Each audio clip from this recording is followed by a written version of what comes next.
उन्होंने हर जिले में अपने कार्यकर्ताओं को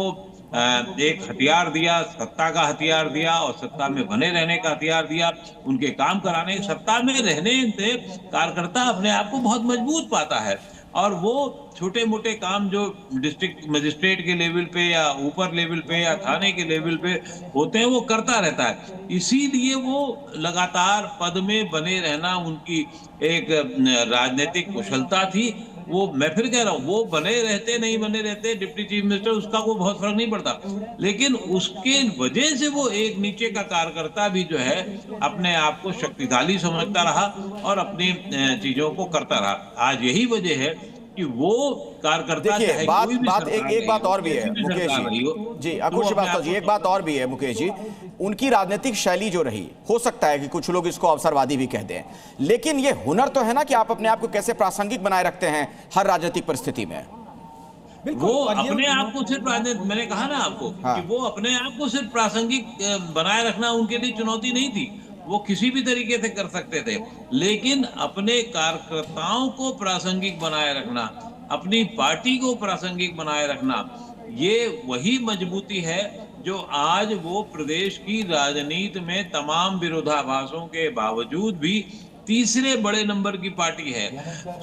विधायकों के स्तर पर या बाकी और स्तर पर। तो इस लिहाज से इन्होंने अपनी प्रासंगिकता बनाई रखी। ये बात दूसरी है कि वो एक क्षेत्र में या और एक समूह के तौर पर माना जा सकता है,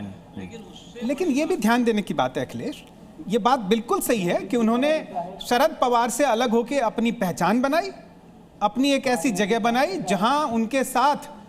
शरद पवार मेरे ख्याल से सुशील शिंदे अभी पहुंचे हैं, वो भी नजर आ रहे हैं, अभी श्रद्धा सुमन अर्पित करने के लिए यहाँ पे पहुंचे हैं वो भी। जी अपनी बात पूरी करें आप। जी, तो उन्होंने न सिर्फ शरद पवार से भी ऊंची अपनी छवि बनाई बल्कि एक स्वीकार्यता भी बनाई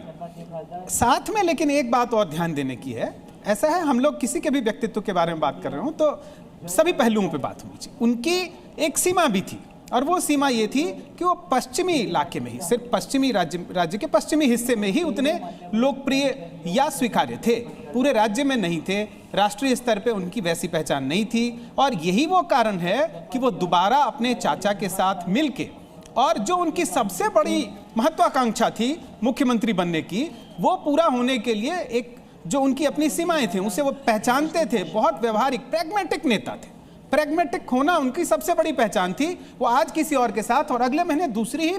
उसके ठीक विरोधी पार्टी के साथ उसी पद पे मौजूद रह सकते थे। ये प्रैग्मेटिज्म जो उनके साथ था, इसकी वजह से उन्होंने दोबारा हाथ मिलाने की मतलब वही बात जो मैं थोड़ी देर पहले कह रहा था कि दूरी में भी कैसे नजदीकी बना के रखें, इस चीज को अच्छे तरीके से जानते थे वो। बिल्कुल, ये सारी जो खूबियों का हम जिक्र कर रहे हैं, ये सारी खूबियां ही उनको राजनीति में, खासतौर पर महाराष्ट्र की सियासत में किंग मेकर के तौर पर उभारती रही। और अक्सर ऐसा हुआ या यूं कहें कि जब से हमने होश संभाला है, उनको पवार फैमिली के किसी भी सक्रिय नेता को पावर में देखा ही देखा है। और एक बात जो अक्कू सर जो कह रहे थे कि आमतौर पे उप मुख्यमंत्री का पद भारत में उस तरह का नहीं है कि बहुत रोजाना वाला पद नहीं है, ये एक्सेप्शनल पोस्ट होते हैं, इसीलिए बहुत सारे संविधान में कहीं जिक्र नहीं है, संवैधानिक पद नहीं है, मंत्री की हैसियत से ही बनते हैं। बहुत लोकप्रिय, या उन्होंने सुशील